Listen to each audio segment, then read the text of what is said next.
আসসালামু আলাইকুম। পাতলা খিচুড়ি খেতে কিন্তু ভীষণ মজা।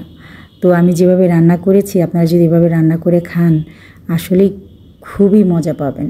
আমার কাছে তো ভীষণ ভালো লাগে, আমি প্রায়ই রান্না করি। মুগ ডাল আর মসুরির ডাল একসাথে ভেজে নিলাম, তারপর চালের মধ্যে দিয়ে দিচ্ছি। এখন চালটা ভালো করে ধুয়ে নিব। ধুয়ে একটা পাতিলে চড়িয়ে দিচ্ছি পানি দিয়ে। দারচিনি, এলাচি, তেজপাতা, আদা, রসুন, হলুদ, মরিচ, ধনিয়া, তারপর দিয়ে দিব এখানে আমি তেল দিয়ে পানির সাথে নেড়ে চেড়ে মিশিয়ে নিব। তারপর লবণ দিয়ে দিব। লবণ দিয়ে আমি চুলার হিটটা দিয়ে দিব। হিট দিয়ে বলক তুলে নিব। বলক উঠে গেলে তারপর আমি চুলার আঁচটা কমিয়ে একটু ঢেকে দিব। তারপর হওয়ার জন্য একটু সময় দিব, যতক্ষণ সময় লাগে। তো এখন আমি মিষ্টি কুমড় ঢেলে দিচ্ছি। মিষ্টি কুমড় দিয়ে এই পাতলা খিচুড়িটা খেতে অসম্ভব মজা। আমার তো ভীষণ ভালো লাগে।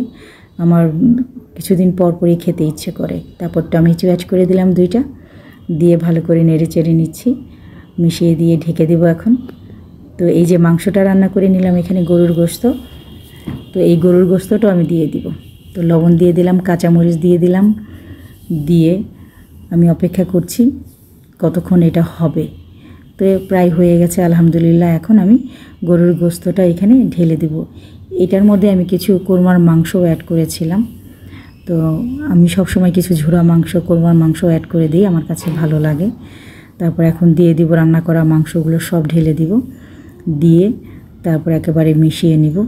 এত মজা হয় এই খিচুড়িটা, কি বলবো, অসম্ভব মজা। আমার বুয়া যখন খাচ্ছিল তখন বলতেছিল যে মানে এত মজা হয়েছে খালাম্মা আপনার খিচুড়িটা, কি বলবো, যে মনে হইতেছে যে কি খাইতেছি, এত টেস্ট হয়েছে।